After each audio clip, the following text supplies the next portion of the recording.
अगर आपने home loan लिया है या फिर किसी हाउसिंग फाइनेंस कंपनियों के ज़रिए आप लोन लेने की सोच रहे हैं या बैंकिंग और फाइनेंशियल सेक्टर में आप पैसा लगाते हैं, तो एक खबर आपके लिए बड़ी हो सकती है। दरअसल देश की प्रमुख हाउसिंग फाइनेंस कंपनी आवास फाइनेंशियर्स पर नेशनल हाउसिंग बैंक की जांच चल रही है। आरोप है कि कुछ लोन की कैटेगरी तय करने में कथित अनियमितताएं हुई हैं, जिसके बाद एनएचबी ने कड़ा रुख अपनाया है। सबसे बड़ा सवाल यह है कि इस जांच का कंपनी, उसके ग्राहकों, निवेशकों और पूरे हाउसिंग फाइनेंस सेक्टर पर क्या असर पड़ सकता है। तो प्रवीण सर, अभी हम बैंक की बात कर रहे थे, अब ये हाउसिंग कंपनी, इसमें भी गड़बड़ी पाई गई है। चल क्या रहा है सर पूरे के पूरे फाइनेंशियल सेक्टर के अंदर, क्या आप देख रहे हैं, और ये लोन क्लासिफिकेशन का मामला क्या है सर? नहीं, बिल्कुल देखिए, आवास फाइनेंसर्स को लेकर एनएचबी जो नेशनल हाउसिंग बैंक है उसकी तरफ से एक ऑडिट और पूरी एक जांच की प्रक्रिया चल रही, जिसको एक तरह से ये माना जा रहा है कि ये सामान्य नहीं है जी। और वजह ये बताई जा रही है कि एनपीएस और लोन्स की क्लासिफिकेशन जो है उसमें कथित तौर पर अनियमितताएं जो है वो हुई हैं संभवतः। ऐसे लोन जो एनपीए के दायरे में आते हैं, क्या उनको एनपीए के तौर पर क्लासिफाइड नहीं किया गया? क्या जो रिपोर्टिंग है इस तरह के खातों की उनको नहीं किया गया? और क्या सिस्टम में या जो आवास फाइनेंसर इसमें और व्यापक तौर पर जो कॉरपोरेट गवर्नेंस की जो खामियां हैं क्या वो फैली हुई हैं? ये कुछ सवाल जो हैं वो इस वक्त पैदा हो रहे हैं और इसकी जांच जो है वो एनएचबी इस वक्त कर रही है।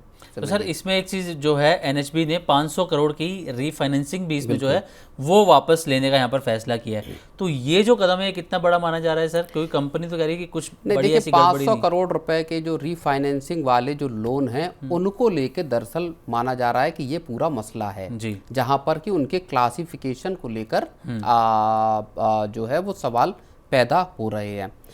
रीफाइनेंसिंग में सब्सिडाइज्ड रेट पर एक तरह से लोन जो हैं वो दिए जाते हैं एनएचबी के जरिए। इसका फ़ायदा जो हाउसिंग फाइनेंस कंपनियां हैं उनको मिलता है, जिसके जरिए अंडर प्रिविलेज्ड कोई गरीब आदमी है उसको लोन जो दिया जा रहा है, मान लीजिए होम लोन, तो उसके लोन की कुछ जो ब्याज की भरपाई है वो दरअसल एनएचबी के जरिए होती है।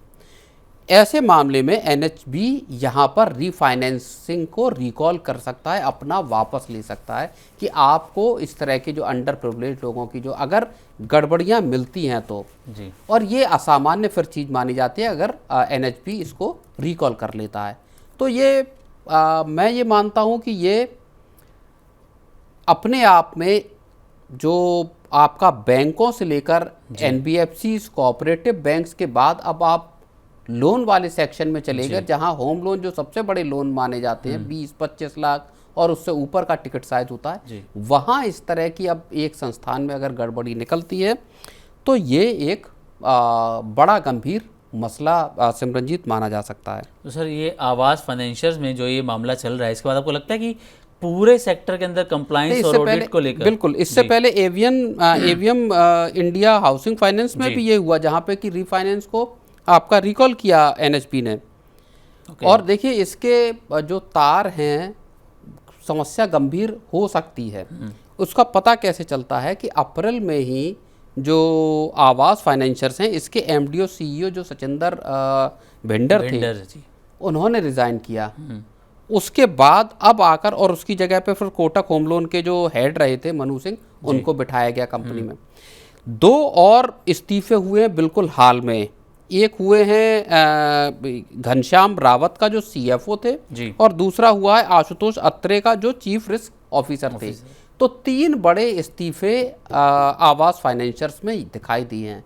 इसका मतलब कुछ गड़बड़ी की तरफ एक बड़ा जो है वो इशारा जरूर मिलता है सिमरन जी। बिल्कुल। तो सर कुछ हो सकता है कि हमारे दर्शक हो जिन्होंने यहाँ से आवास फाइनेंशियर से कोई होम लोन लिया हो, तो क्या ऐसे में उन्हें किसी तरह की चिंता करने की जरूरत है? नहीं, देखिए होम लोन बोरोवर्स के लिए इसमें फ़िलहाल चिंता की कोई बात मुझे जान नहीं पड़ती, क्योंकि ये कॉरपोरेट गवर्नेंस का मसला है और जो इंटरनली जो कंपनी है उसके अपने लोन्स में एनपीएस को छुपाने का मामला ज़्यादा बड़ा जान पड़ता है। इसी वजह से आज शेयरों में भी आवास फाइनेंशियल के गिरावट दिखाई दी है।